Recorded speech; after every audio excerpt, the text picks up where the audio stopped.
Lately I've been browsing, treading water that they drowning. My head on a swivel, yeah. It's only really my surroundings.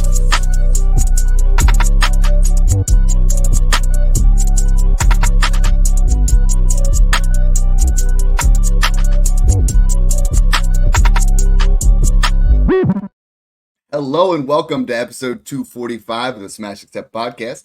I'm your host, Michael Royer. You can find me on Twitter at DynastyDadFF. It is great to have the man back today. FF Snoog, back from vacation. How you doing today, brother? You look refreshed. Even though we're coming at you at 8 in the morning, I got my C4. You guys know that. Snoog, I'm pumped to talk today, buddy. I'm excited, man. It feels like vacation all over again. Coming back, jumping on with you, just getting back in the rhythm, talking fantasy football. I mean, it's the season's getting closer and closer. We're about a month and a half away. Things are going to get fun now. This is when we can start diving into redrafts and start kind of switching up the content, focusing on helping you guys win your leagues in multiple different ways. Dynasty, redraft, underdog, you name it. We're going to have fun with this one. I love talking quarterbacks, and let's jump right into it. Yeah, I mean, it was an awesome event doing Scott Fishbowl live in Philadelphia. It was the champion of the entire thing, Jeb. Awesome guy. He honestly he's in Smash Accept 2, and I go up to him and I take a picture of him with the trophy and everything like that, which is such an awesome thing that somebody from Philly won it, let alone someone from the same division that I was in. And he goes, Dad, you keep kicking my ass in Dynasty. I had to beat you in something. And it was so cool to see just him have that trophy. He goes, where's your son? And last year, my son told him he had the worst draft out of everybody. Matthew was like, this team's dog. And he goes out and he wins all of Scott Fishbowl. And then sitting at the same table, I saw some guys from last year, guys in the Discord, Eric Furman. Like, it was just a cool experience to share a beer with him, talk shop, and he was sniping me. We were going back and forth. Really cool event. You guys that aren't in Scott Fishbowl 14, if you guys sign up for the satellite, you guys get in there, you guys make the playoffs, or, it gives you a great opportunity to get into Smash Accept 15, which is just the coolest event that you guys can be in. So today, what we want to talk about is, as Snoog alluded to, we're getting into redraft season. We're getting into the time where we got to score points, right? I mean, Snoog, in Dynasty, we're talking February, and then we're talking March, and we're going to start doing our rookie drafts. And then in April, May, you start doing your rookie drafts. And then, you get a little bit of a lull in June. And now, Snoog, it's like, I'm looking at my lineups, and, we talked about it in May, that lineups don't matter. And July, they don't quite matter yet, but we're starting to fine tune, right? We want to get ourselves into a position where, we want to get ahead of the crowd. The redraft people are going to start popping back up into our dynasty leagues. I want to know who the sleepers are before they do. I want to know the guys that are going to smash before they do. And I start fine tuning things in July. So when we get to August, my team's ready to go. Yeah, exactly. That's what it comes down to. It's just tuning in the teams. I always love to stack quarterbacks, wide receivers, and just take advantage of the veteran running backs, especially with this landscape and with this upcoming 2025 draft class. I think that's the best approach right now. That's how I'm catering all my teams. Dad, you're doing the same thing, taking advantage of James Conner, Alvin Kamara, Derrick Henry, Joe Mixon, Austin Eckler, Nick Chubb. And those guys are starting to go up now, right? Like those guys, this is the tricky part, right? You and I, and that's why I listen to this podcast is so important, is in February, I bought Alvin Kamara for the 209. I bought James Conner for the 301 in a future 26 second. You know what I mean? Like, I was going out there and making those kind of moves. And that's why we talk about it being such a cyclical thing. You go to buy Joe Mixon. I saw a guy sell him for the 201 yesterday. Okay, now you're giving up Trey Benson to get Joe Mixon. And that's just not good dynasty application. As opposed to, okay, at 212, I might give up Marshawn Lloyd or Jalen Polk or something like that. Okay, now I'm smashing, right? Because I'm getting good value. Now it's like we start to shift that way. So we've told a lot of you guys, especially rebuilding teams, to hold on to those vets because they're only going to seem to go up. But if you can get rid of one of those vets for the 201, 202, you do that. If you can get, add something and get a 25 first, like that's what's so much fun about this. That's why Snoog and I love bringing you the content early, because then you guys are in position to smash. Exactly, yeah. And I love that you mentioned that, how these veteran running backs are going up, because now we're at that point where everyone thinks they're competing, right? Once August, September, like the first couple weeks roll around, it's like, I'm winning the championship. Like, everyone will think that. Besides, like, legit rebuilders, And if I sat here and told you which veteran running back is going to fall off this year, I'd be just lying straight to your face because no one knows, right? None of us know. They're all in good situations. They've all been great for multiple years plus now. But one Like of them's going to Downing, be Dalvin Cook, right? One of them's going to be yeah, Leonard Fournette, and that's the hard part to predict. Aaron Jones. It could be. Yeah, so today we're going to talk quarterbacks, and you were talking about guys that are, might fall off. We're going to start talking about guys that are going to pop off, guys that are just way too cheap. For me, the first guy is Dak Prescott. So, I mean, Dak Prescott, since 2017, he's been QB 11, QB 10, QB 2, QB 1, QB 7. He's been top 10 every single year after his rookie year. And right now, in redraft, he's going QB 9. Even though he led the league last year in touchdown passes with 36, third in the league with passing yards at 4,500. And this is someone where I just look at Dak and what he's averaged over the last 3 healthy seasons has been 35 plus touchdowns, 4,500 plus yards. I mean, he is a lock to be a top 10 quarterback. In Dynasty, I still don't understand why he goes QB 13, 14 off the board. In redraft, he's going, QB 9, QB 10. And Dak Prescott this year at Snook, he's playing for a contract. He has arguably the best wide receiver in football. So you want that stack. If you do those redraft stacks and you get CeeDee Lamb in the first, you make sure you go after Dak in the 6th or 7th. But Dak Prescott, early on in his career, a lot of people forget, he was rushing for 6 touchdowns every season.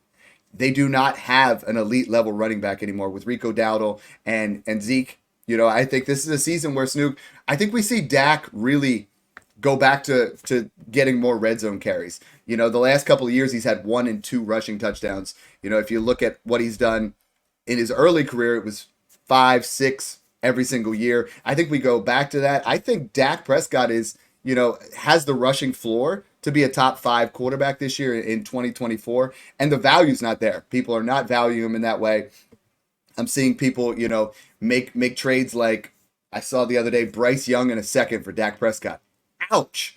Like, there is a very slim chance that Dak Prescott plays anywhere near to the level of what you're going to get for Bryce Young in a second. I mean, Dak Prescott is someone that I am buying wherever I can. If I have a Stafford, a Cousins, like guys in that range that you and I have been talking about who are nice, solid values, if I can add a first and get to Dak where I know I have longevity, I think Dak Prescott is a QB1 for the next 3 to 4 years. And everyone's like, well, Dad, he's not going to be under a contract this year. All right, but he's got to go somewhere else. Like Dallas weapons last year were not elite by any stretch of the imagination, and he was still a top 10 quarterback. Yeah, exactly. I agree. I love Dak. I mean, Dak's one of my most owned Dynasty QBs, right behind Kyler. Those are my 2 most owned QBs in Dynasty. Just value after year. Everyone's always just like giving up on Dak. He's like a 30-year-old Kirk Cousins all over again. Yeah. You're going to get 4,500 yards and you can get 30 to 40 touchdowns on a really, really good year.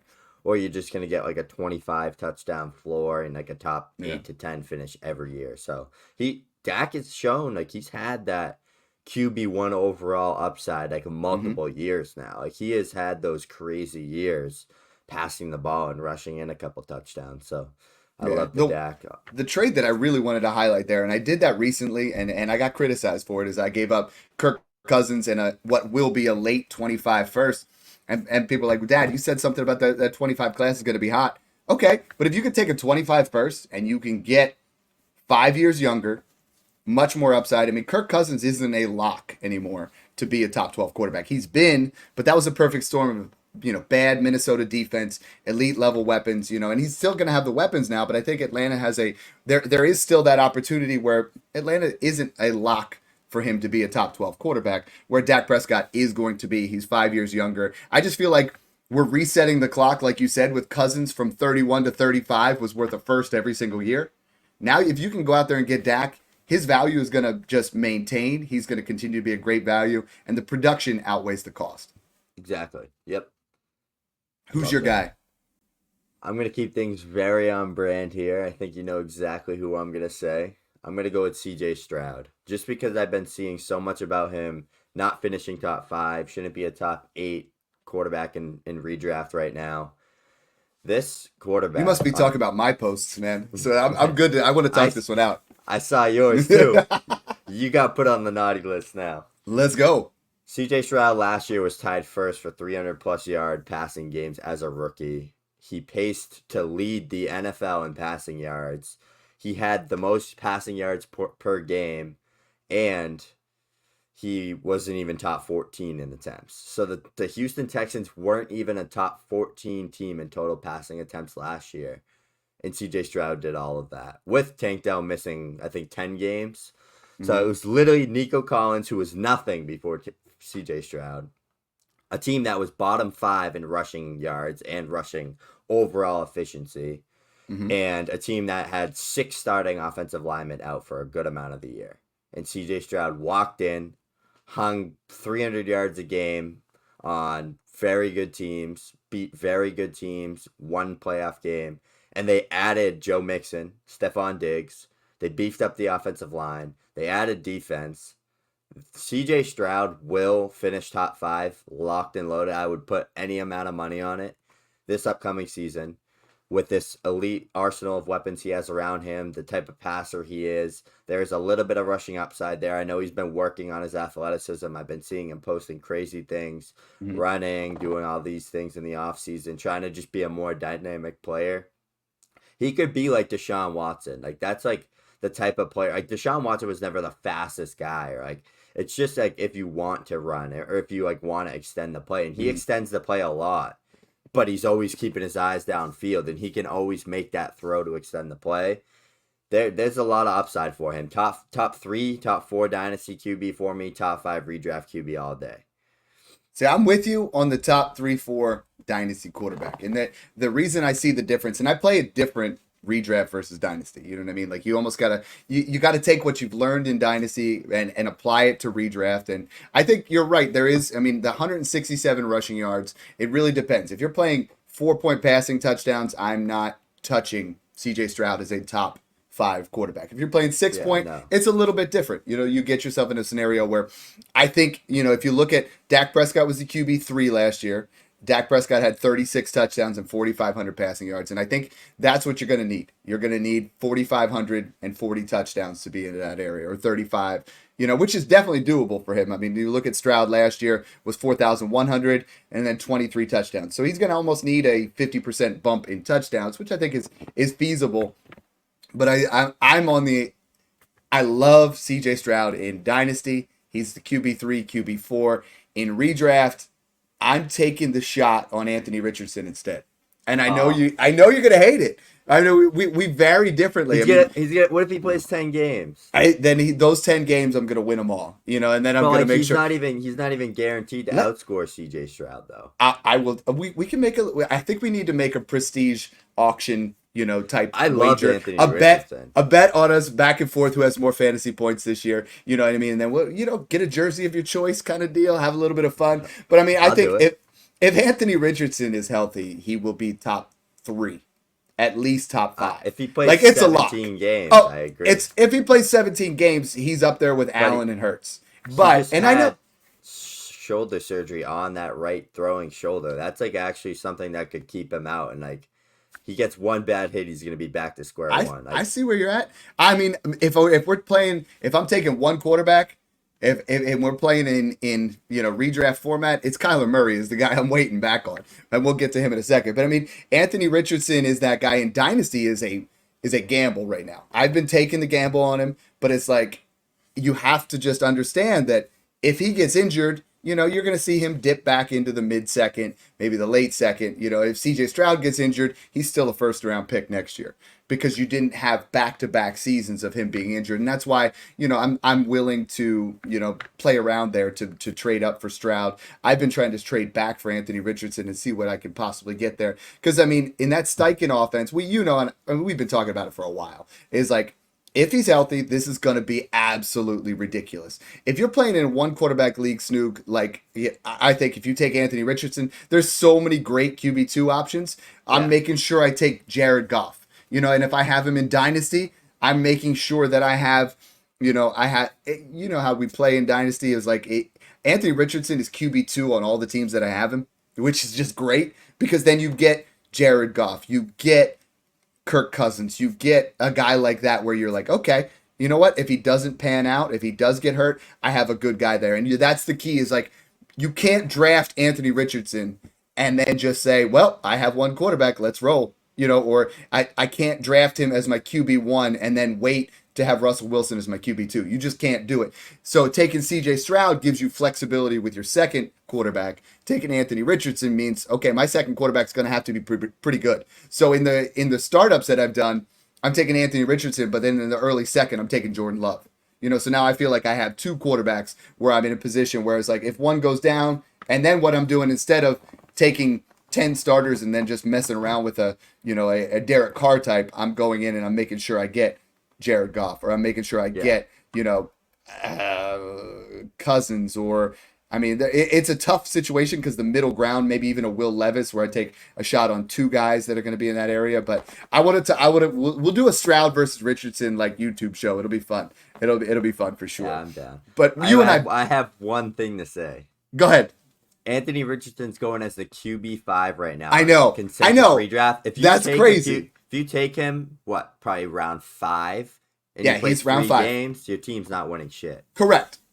And that's the tricky part is like when you and I started talking about CJ Stroud in February, I posted my redraft rankings in February and I had him as QB7 and I was getting bashed by people. People like, Dad, not bad. They're like, Dad, that's crazy. Now he's QB5. So now it's like you're taking him, he went in Scott Fishbowl, I got Mahomes as QB4 and he went QB5.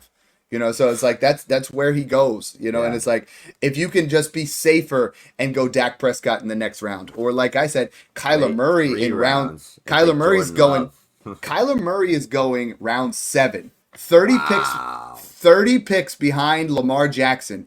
And you're hearing it first. He will outscore Lamar Jackson this year. Period. Like if you look at what Kyler Murray has done over the past couple of years, this is not anything fluky. This is not like we're talking about, Anthony Richardson's idea. Yes, it's a little bit like this is what we've seen. But if you look at what Kyler Murray has done, right now he's in an offense that's going to be top 10, obviously. Last year when Kyler Murray played in expected, in EPA per play, yards per play, and touchdown drive percentage, he was top 10 in this offense. So he put them into that right place. They add Marvin Harrison Jr. He is going to get back to elite status where if you look at what he's done since he was a rookie, QB 11 as a rookie with, or QB 12 as a rookie with 18.5. QB year 2, 24.42 fantasy points per game, QB 4. Following year, QB 4, 22 points. QB 7, 20.69. And then last year at, coming off the ACL, 19.6 points per game, and he was still QB 11. This is an absolute lock. His ADP right now is QB 10. You're drafting him at his floor. Kyler Murray, I have inside my top 5 quarterbacks for 2024. And a lot of people don't like that. But I think, like Snoog, we've seen him be a top 5 quarterback. You saw the most important thing about him being back on the football field was dude was running right off the bat. Like, no fear of the ACL. No worry of like, okay, I'm going to get re-injured. And that's the biggest thing, like I know a lot of people that have torn their ACL and they just say the biggest thing is just the worry of coming back and being able to plant and being able to just put that out there. So, I love Kyler Murray this year. I love our fans. I got to say, you and I were vibing so much. The guys on YouTube were asking all these questions and we missed them. Make sure you guys follow us on YouTube. The YouTube page has been blowing up. Snoog, before we go in a little bit more on Kyler Murray, I want to answer some of these questions quick. So we have Scott Kobe says, who's the quarterback you want to have on your team this year outside the top 4? For me, I'm Kyler Murray, so I love that. Good question, Scott. In redraft, I'm definitely taking like a Kyler or a Dak over Stroud and waiting a couple of rounds. I always do that. Dynasty is Stroud. One QB redraft, just wait.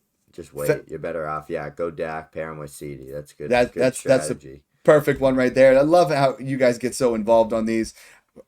Dylan just said, what's your thoughts on Anthony Richardson? We just hit that. Dustin Royer, hey, I'm Mike Royer. Maybe we're related somewhere in there. Would you trade Anthony Richardson for Herbert, Ramondre, and a third?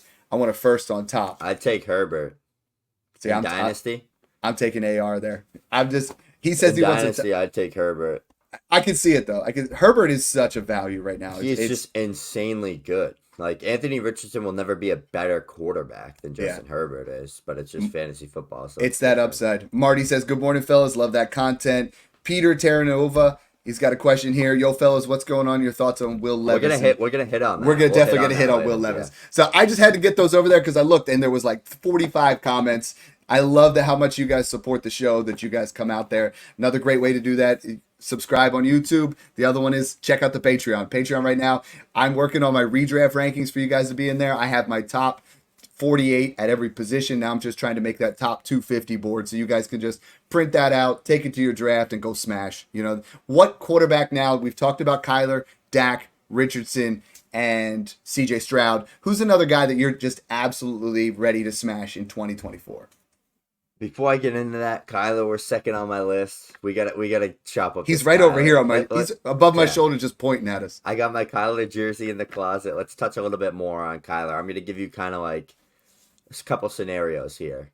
Like, do you think Kyler truly has QB1 overall upside? Because we've seen it before, 100%. And now like when he had D-Hop healthy and good, he was literally in the MVP race. He should have won the MVP. He was QB2 overall. Slowed down right at the end of the year. Mm-hmm. I think with Marvin Harrison Jr. Marvin Harrison Jr., by the way, is top 10 redraft wideout. He's going to come in and throw up at least 1,200 yards, probably double-digit touchdowns, and be phenomenal. They brought in, I know it's not cute, Zay Jones, who's just a good veteran role player, a reliable target. We saw him with Trevor Lawrence. He makes those tough catches on the sideline, catching traffic. He makes those spectacular grabs downfield. That's what Kyler needed, because Kyler's got a rocket arm. He loves to let that ball fly. And then he has arguably a top 3 talent of a tight end, Trey McBride, who's just an absolute monster underneath. They beefed up the offensive line again. They brought in Trey Benson to pair up with James Conner. All signs point towards Kyler Murray, big bounce back season. I mean, he has the rushing upside to put in 8 to 10 touchdowns. He's never going to be like 1,000-yard rusher because he doesn't rush like that much, but he'll be 600, 700, high 500s. Maybe 800 on a year where it's like he's got no weapons. But that's the thing that separates Kyler, is he's literally probably the best passer of the pure rushers outside of Josh Allen. Like, he's better than Lamar as a passer. He's more consistent than Lamar as a passer. He's better than Jalen Hurts as a passer, like, arguably. Like, they're all like good as passers, but I think Kyler just has more. He's more crafty. And I think that he can make like the deeper throws better. He's more consistent downfield. Like, maybe not last year, but like years before that. Right. We're looking at, I mean, what he did in 2020, and that was his Mona Lisa at this point. 819 rushing yards, 11 rushing touchdowns, and 26 passing touchdowns. And they were scoring more fantasy points that year at the quarterback position. If he puts that up in 2020, in 2023, like Josh Allen, to put that into perspective, Josh Allen had 29 passing touchdowns. Josh Allen had more yards because Kyler did not have a ton of yards that year. But rushing wise, I mean, you would put him, he would be the QB3 behind only Jalen and Josh. And I think that's what we're going to see in Dynasty, is he is going to be back up as a top 6 quarterback by the time this year is over. He's going to be someone that you're just happy you invested in, someone that, if you take a guy like Jayden Daniels and you can just add a little bit, I think the difference right now between Jayden Daniels and Kyler Murray is a 25-second, and it shouldn't be. Because you're talking about, you're getting the upside that you want from Jayden Daniels in Kyler Murray, and you already know it's there. And like, if you can, better weapons. If you can tear back off of Kyler, or if you can tear down to Kyler from Lamar, from Joe Burrow, from you can even get, and I love Caleb Williams, but I think even Caleb Williams and Anthony Richardson, you can get Kyler plus. And if we're doing those kind of moves, that's just savvy veteran play where you're like, Kyler Murray is a locked and loaded first round startup pick in 2025. Yep. No doubt about it. So Snook and I are on the train. We're both buying. If you look at our teams, he is now my most owned quarterback. It used to be Jalen. It used to be Josh. And, and then it got to Jordan Love. Now it's Kyler Murray. I have Kyler Murray everywhere because he was so cheap last year. He's so cheap this year. Just stop, guys. Go get him. Just take advantage of all your league mates who don't realize Kyler Murray is a top 5 quarterback in 2024. Speaking of Jordan Love, that's my next guy. Thank you. I always steer the train there. Like that was always my guy. I'm glad you're on it now. I think I have a little bit of a type with quarterbacks. I like those big, strong, athletic gunslingers, and I ain't gonna marry him. Trust me. He's I got just messed up. he's just got a type. Yeah, I just got this a is type fool of the type around of type. quarterback that I want. I want someone that can throw the ball for 4,500 yards and have 45 plus touchdown upside because I only play in 6-point passing. So that is huge for me. I also Same. chase rushing upside. Like I love Kyler Murray. I've been pounding the drum for Kyler Murray for years now. I'm big on Josh Allen's best fantasy quarterback ever. He's the best fantasy quarterback to touch the field. He's the best fantasy quarterback right now. So I do love my rushing upside. I love Anthony Richardson. But Jordan Love, only 16 quarterbacks ever have thrown for 32 plus touchdowns, 4,100 plus yards, and less than 11 interceptions in a season. And he did that in his first year starting. He is an absolute gunslinger. He's going to throw the ball for 450 to 500 plus attempts. They just brought in Josh Jacobs. They just brought in Marshawn Lloyd. They beefed up that running back room from what it was. They brought in a first-round tackle in the draft. I am expecting Dontavian Wicks and Jayden Reed to take a big step. I think Christian Watson is good when he's healthy. Romeo Doubs is another great role player to have. Like Tucker Kraft, Luke Musgrave. There's just so much in this offense with a great coach to thrive and like become that like they remind me so much of like the 49ers on the upbringing. Like remember when we were back in the day, it's like Debo or Ayuk, like they both flashed. Neither of them were elite yet. It was like Ayuk's rookie season. Debo just had like a 190-point season. Like we knew they were good. It's like, all right, who's gonna be that guy? That's how I feel about this Packers wide receiver room and this offense. And it's another like Shanahan stem type of team, type of offense, like play action. Jordan Love just absolutely crushes and fits that type of mold. And no quarterback threw more touchdowns or had a higher QBR than Jordan Love in the second half of the season last year. This man was on fire. He finished on fire. He knocked the Cowboys out in round 1. He almost beat the 49ers there in round 2, but he just got sloppy with that interception. I make jokes with one of my buddies. I'll shout him out in here. His name's Sugar. He's in one of my group chats I have. He's a big Packers fan. I made a joke with him. I was just like, we were talking about like Love versus Stroud. And I was like, yeah, Love needs to figure his like turnover plays out. Like sometimes he looks like Jameis Winston out there, which is honestly a good thing for fantasy football. I'll take it because he's very towards the end of the season started to look very locked in, on par, sharpened things up, cleaned up the mistakes. We knew the mistakes were going to happen. It was basically his rookie year. Like I don't care if you're a 6th-year starter for your first year. Like if it took you 6 years to start, you're technically like you have no clue the game of pace, the flow. Like you got to get in your own rhythm and used to things. I'm smashing Jordan Love in 2024. I love it. There's been 6 quarterbacks in NFL history to throw for 4,000 yards their rookie season, right? Out of those 6, and I mean it's Jameis Winston, Cam Newton, Justin Herbert, Andrew Luck, C.J. Stroud just did it. Technically speaking, Jordan Love would have just done it, right? And if Jordan Love was still looked at as a rookie, which was his rookie season, like he literally was his first year. If he was a rookie and we didn't have him sitting there and maturing on the bench over those years, we'd be saying he's a top 5 to 8 quarterback overall, right? And right now he's still sitting at that, 11, 12 range. And I'm perfectly, I mean, he finished QB5 in some, depending on what your scoring setting is. Over those last, 7 games, he was QB2, and obviously he's someone that's just been ridiculous. Over his first 9 starts, 232 yards, 14 touchdowns, 10 interceptions. But then when you start to see what he did over those next couple, I mean, he added 247 rushing yards down the stretch, 4 rushing touchdowns. So he's someone that he has a rushing floor too that people just don't pay attention to. Like Jordan Love very easily could be in that top 5 conversation this year and for years to come. I want to talk to you a little bit about some trades here. So it's like, what's the gap if I came to you right now and you have Jordan Love and I offer you Lamar Jackson for Jordan Love and your 25 first projected late? Smash or pass? Smashing Jordan Love. I think I am too. I don't view Lamar as that like Josh Allen, Mahomes, Stroud, Hurts, I know. like everyone does. I'm trying to take Lamar and tear him down to Love and Kyler. The and true, it's been so true hard. move to make is go to Kyler. That's what you could probably get a first on top. What do you think about Burrow for Love in a second? It used to be Love in a first. Would it have to be early, I'm or gonna would it have take to be Burrow. I'm gonna take Burrow. We just know okay? so much more. It'd need to be a first for me. Yeah, it's just tricky. I'm starting to try to formulate some trades in my head for Jordan Love. I'm going to work on some of those kind of things and try to see what I can, go out there and put together for you. The next one, and this is where Snoog's going to get mad at me again, but it's Jayden Daniels. Jayden Daniels right now in Dynasty, and redraft. If you look at him right now, a lot of people have him as a top 12 redraft quarterback. So people are starting to understand how good this class really was. When you were sitting there at the 103 and you could choose between Malik Neighbors and Jayden Daniels, like most years, Jayden Daniels is the QB1 and the 101 overall in Superflex. But we have Marvin Harrison Jr., who's going to be instantly a top 5 dynasty, top 10 redraft wide receiver. Malik Neighbors, who's instantly a top 10 dynasty. And crazily, a lot of people don't have him in their top 20 redraft, but this guy's going to get peppered.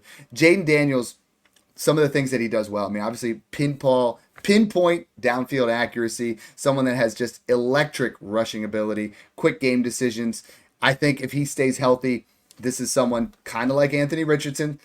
You could see a ceiling here where every single guy that's been a rushing quarterback that's gone top 12 in the NFL draft, we already know, finishes as a QB1 year one. Jayden Daniels will finish as a QB1 this year. And I think that's where you can start to, in your rookie drafts, you draft him at 104. He has a couple hot games and you flip him for Kyler Plus. You flip him for Caleb Williams. You flip him for, add a second and get to Jalen Hurts. And I've seen trades happening like that already. People are so out on Jalen Hurts that they're willing to just trade down. And even in the Patreon, people are always saying, how do I tear off of Jalen Hurts? And Jalen Hurts is my QB2 for 2024. Like, I don't see a scenario where he doesn't finish as a top 5 quarterback. But Jayden Daniels is someone where right now a lot of people bring up Justin Fields. Again, Justin Fields as a rookie, it was top 12. As a second year, was top 12 in fantasy. His demise came at the end of that year, but you were still able to trade him. You were still able to get out. And Dynasty is like, this is a volatile stock, right? This is an Apple where we're just like, okay, this thing's just going to gradually keep going up. This is one where you're like, okay, we got it. Here it is. Let's sell it. Boom, I win. You know what I mean? Because I think it's going to be 1 or 2 starts before you can get Drake May in a first.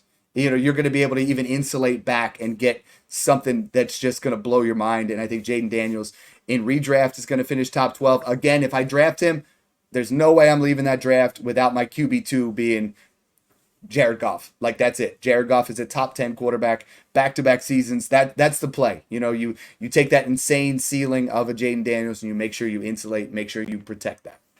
Yeah, exactly. Always make sure you do that, especially with like an Anthony Richardson, even like a Kyler, Lamar, any of those rushing QBs. Go grab a Stafford, go grab a Goff, a Kirk Cousins in the later rounds, because that's just, you always want to have a good QB2 when you're chasing upside with the rushing guys. But I like that strategy a lot, and I think JD can have himself a great year in the ground game, especially, and with a lot of the weapons around him, like Terry, Dotson, Eckler, like he's got some good weapons to play around with and get used to the speed of things. And it's a redraft play. Dynasty, we've talked about it.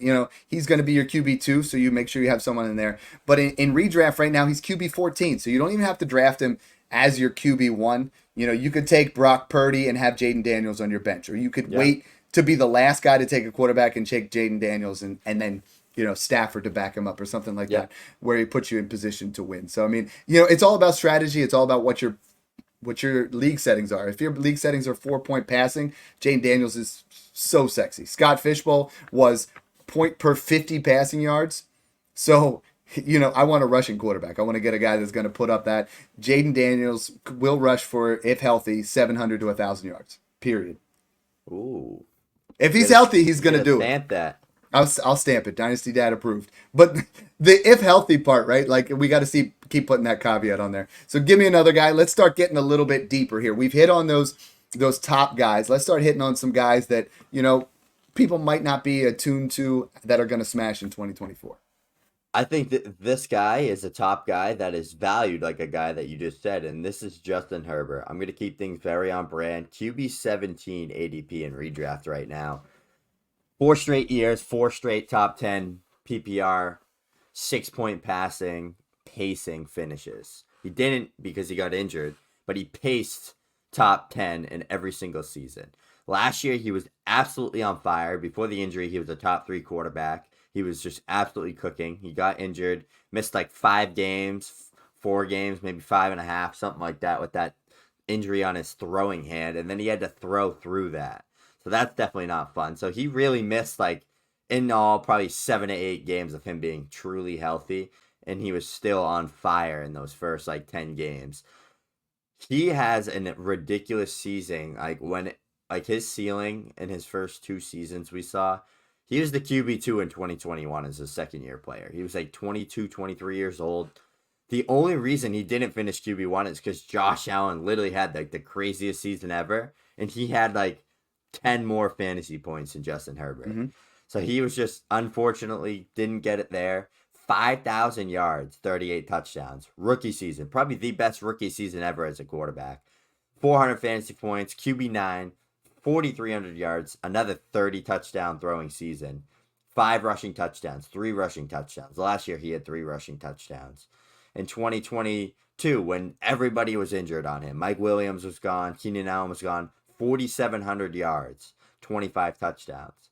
Justin Herbert and Patrick Mahomes and Dan Marino are the only quarterbacks ever to throw for 5,000 yards in their first 2 seasons. Shout out David Gutt for that stat.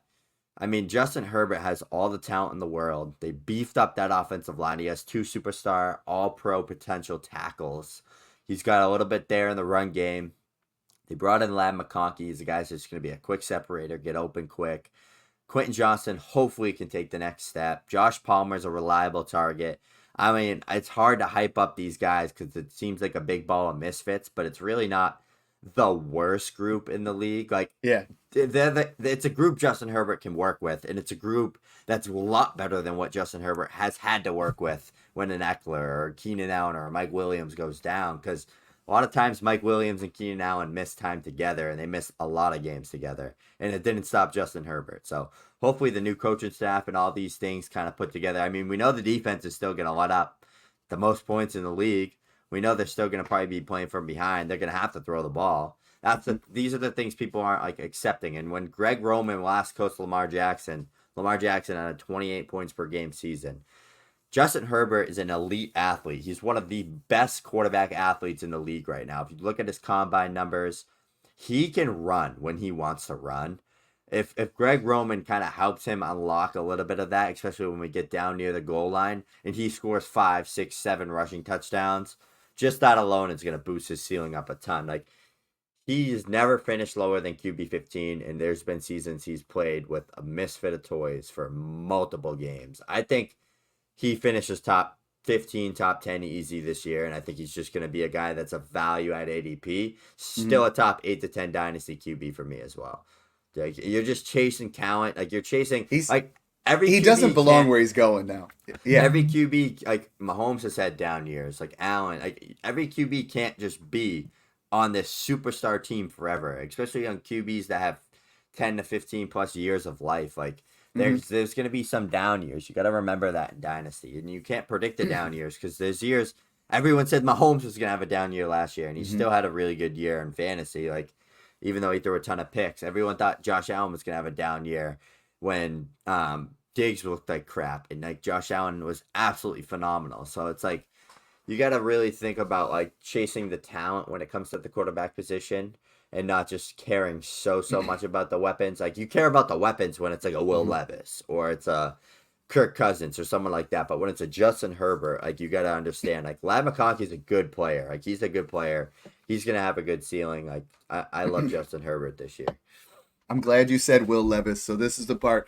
There are, right now, I have 18 quarterbacks that are worth a 25 first. He's right on that fringe. I know Keep Trade Cut has him as a 201.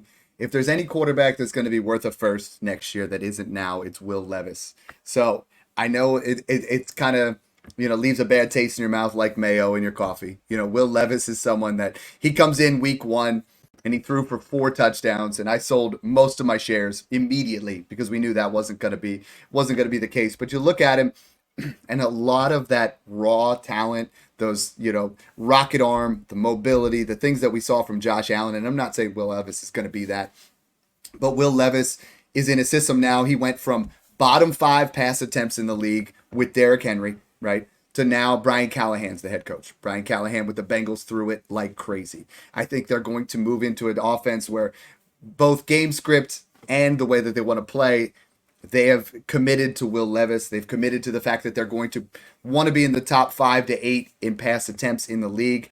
And he, like you said with Jordan Love, as a rookie when he stepped in, he was top 10 in hero throws, but he was also top 5 in bad throws. I mean, he made some bad decisions. And there are those rookie bumps and lumps. And if you take Jordan Love's first 8 games, which is what Will Levis played, Jordan Love's first 8 games were not good. Like he was middle of the pack. Will Levis was, back of the pack those first 8, and we just didn't think that he was going to be that same way. But I think this is someone that we could see really do a big return on investment. If I am rebuilding, I'm making offers for Will Levis. I'm trying to trade. If I'm rebuilding, I'm trying to trade Cousins and Stafford and trying to make guys that are Aaron Rodgers and maybe add a little bit and get myself to Will Levis for a guy that feels like he has to put up points right off the bat. But you look at what they've done. I mean, it's not sexy. They already have DeAndre Hopkins for your security blanket. They've added Calvin Ridley, who looks pretty quick from the tapes that we've been seeing. They get Tyler Boyd, another veteran wide receiver. They add Tony Pollard. They have Tajay Spears. I mean, all of those are receiving capabilities, receiving threats where Will Levis will be worth a 25 first at some point this season, guaranteed. So if you're drafting right now, you're drafting him in that QB 24 to 27 range instead of, veteran quarterbacks. He's going to go up in value at some point. He's, young enough at just 25 years old where he's going to have some flashes and you're going to be able to flip him if you need to, but he might ascend to, QB 15 range. I could see him because of the way the landscape is set up, where that QB 12 to 18 range is very fluid. He could, if he balls out early, could get himself into that area where you could flip him quickly. So I'm not, investing him in highly in redraft, but if he's my QB 3, I feel fine in redraft. In Dynasty, I want to make sure I have a more stable QB 3, but I think he's the perfect guy to draft and flip once he has a couple good games. Yeah, exactly. You're just betting on the upside with him, and he's another 100%. Strong-armed, athletic gunslinger that has the weapons around him, very safe veteran weapons with Calvin Ridley, DeAndre Hopkins, Tajay Spears, Tony Pollard, and Tyler Boyd there. Mm-hmm. They brought in some help on the offensive line there. They took, who was it? The Alabama tackle. The right tackle. Yeah. I'm spacing the name, but J.C. Latham. They took J.C. Latham there. Like they're just trying to do everything for him. To Will Levis. Yeah. And that's what you want to look for. You want to look for the coaching change. You want to look for a scheme change. They're known for being that run-heavy team forever. Play good defense, run the ball. Now it's looking like they're going to be playing from behind and throwing the ball a ton. So that's what you want to look for. That's why you kind of want to make that bet on a Will Levis. But hold on, I got something for you, Dad.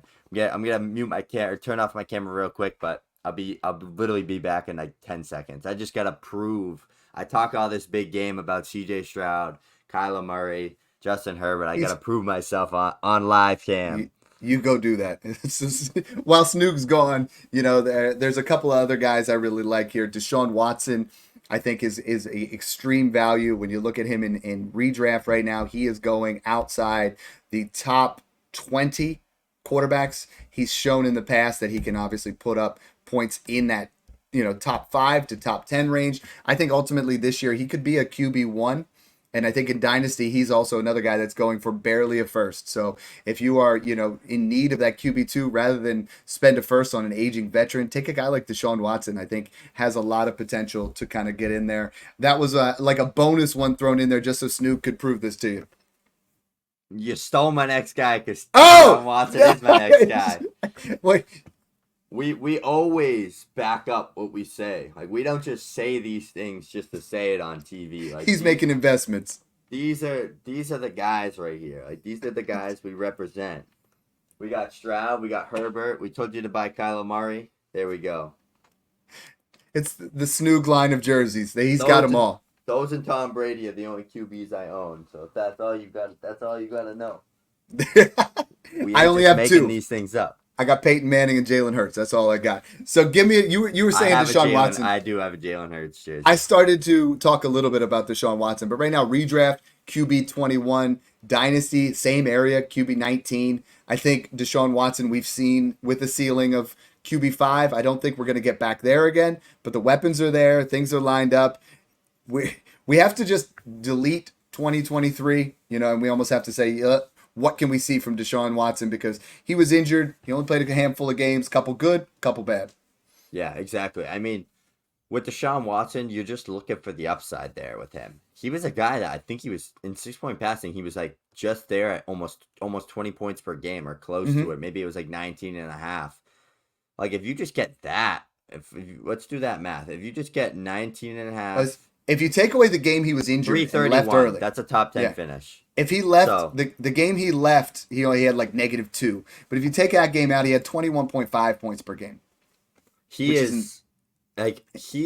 looks ugly out there. Like he makes weird mistakes and it looks like something's missing. Yeah. But he weirdly turns up from time to time. And he has an arsenal of weapons there. An elite, arguably one of the best offensive lines in football. He's a great coach. He has Jerry Jeudy, who's a great separator and who could finally put things together for them. Amari Cooper, who's an alpha wide receiver one, another elite separator. Elijah Moore, who's just a good separator, good quick guy. Maybe he can piece things together. Njoku, who's a great athletic, fast tight end, who's a top 15, top 12, top 10 talent in the league at tight end. Nick Chubb, Jerome Ford, he's got the run game. Like he's got everything there in Cleveland. They got good 100%. defense. Like he's got the rushing upside. Like he could be a guy that gets 6, 7, 8 rushing touchdowns, 500 rushing yards. He can throw for 3,500 to 4,000 on a good year. Like especially in Dynasty, he's like outside the top. I think he's Dynasty QB 25 right now on like the market. Like that's ridiculous. Like that's a guy I am investing in every single league, just as like a QB 3-4, just to have him as an investment. And like that's a guy that I want to draft or redraft as well. Like go take your Anthony Richardson or go take your Jared Goff and then grab a Deshaun Watson to have the upside, like a guy like that. Like we talked about Richardson, Kyler, all those guys rushing upside, just that elite ceiling you're chasing. Like Deshaun Watson's set up to be in that same situation. It's just if he can get there. And we've seen it before. We know he's capable of it. I don't know if he'll ever be the same old Deshaun Watson, but 21.5 points per game, man. Like if I'm getting that and I'm taking him as QB 25, I'm smashing that value all day. All right, let's hit some of these guys. I want to talk about their redraft, where they're being drafted, just smash or pass real quick because we're pretty close to that hour mark that we always try to hit. Yep. Joe Burrow, QB 7. Smash. Brock Purdy, QB 11. Smash. I think he'll outperform QB 11. I think he's just going to be like his ceiling's probably QB 10. And his floor is probably like QB 15. Didn't he finish He finished as 7. He finished 7. But I don't think this year that we're going to see the same thing. Trevor Lawrence. Games though. Trevor Lawrence, QB 16. I like that. I'm smashing that. Yeah, that's right before Caleb Williams. So Caleb Williams at 17 or Trevor Lawrence at 16. What would you rather have? Oof. I think I'd probably go Trevor there. I think like Caleb Williams in year 1 is going to be like if he gets the best. Like look at what Stroud and Herbert did, and they were still like outside like the top 5 to 7. They were like QB 9 and 11. Yeah. I mean, Stroud was going to finish probably top 3 to 5 if he played the last 3 games. But, yeah, I would probably just stick with Lawrence there. I think there's just such a higher floor that we know. I mean, Either way, neither of them are going to finish top 10, I don't think so. Tua Tagovailoa, QB 13. Nope, that's an absolute pass. They got mad at me for putting that because Jayden Daniels, Justin Herbert, Trevor Lawrence all go behind him, and I'm there. And Jared Goff goes 1 pick ahead of him. And just give me Goff the if I'm going to. Deep right now. 74 rushing yards last year. Okay, someone posted underneath there like, "What if Tua becomes a rushing quarterback?" You're like, where's he going to come up with that? He's not athletic enough. Deshaun Watson, QB 21. Smash. Aaron Rodgers, QB 20. Ooh, in redraft. Yeah. Smash. I think. All right, let's go. Bryce Young, QB 26. Like that's just so cheap. Like that is smash. Like, he's right there. He's 1 pick behind Derek Carr, 1 ahead of Daniel Jones, and I feel like that's actually just it gives you tons of upside. here's where it gets like tricky towards the end. Would you rather have, this is 29 through 32, McCarthy, Fields, Nix, and May? May. Like I feel like you just have such an area Drake here where it's May. like, man, I'm like, I think McCarthy's still in this year, but it's like that is not a sexy Drake- area. Drake and JJ are both. That's a fun area because like if Field starts, like he'll be fucking crazy Well, good yeah. on the Steelers, I bet, in fantasy. Yeah. And then it's like May versus McCarthy. It's just like whoever starts. Like Yeah. I bet you both of them don't right away, but QB 18 and 19. Would you rather have Cousins or Stafford? Stafford. Just because he doesn't have the torn Achilles, like that can linger, and like I don't know. I think they have pretty similar upside to get like Cup and Puka versus Drake. Yeah. Like give me Stafford. QB 8 and 9. Would you rather have Love or Prescott? Prescott. That's tough. I just want That's to bank tough. on CeeDee Lamb there. Like that's the And this one's kind of shocking to me after finishing top 12 last year. QB 22 and 23, Baker or Geno? Baker. Yeah, Geno's that's a crazy. Trash can. Why is dude. Baker's at 22 behind Watson and Rodgers? And I feel like that makes sense, but Will Levis even goes behind Geno. I mean, I know Geno's offensive coordinator and quarterback has changed, which could be a little bit more, pass friendly, but this was fun. We really wanted to talk about some of those guys that we think are going to smash, some of those quarterbacks that, help you out a little bit with redraft, but also, tie it in towards a dynasty mentality. So thanks you again for tuning in, guys, and enjoy the process. It's good to be back. That was a good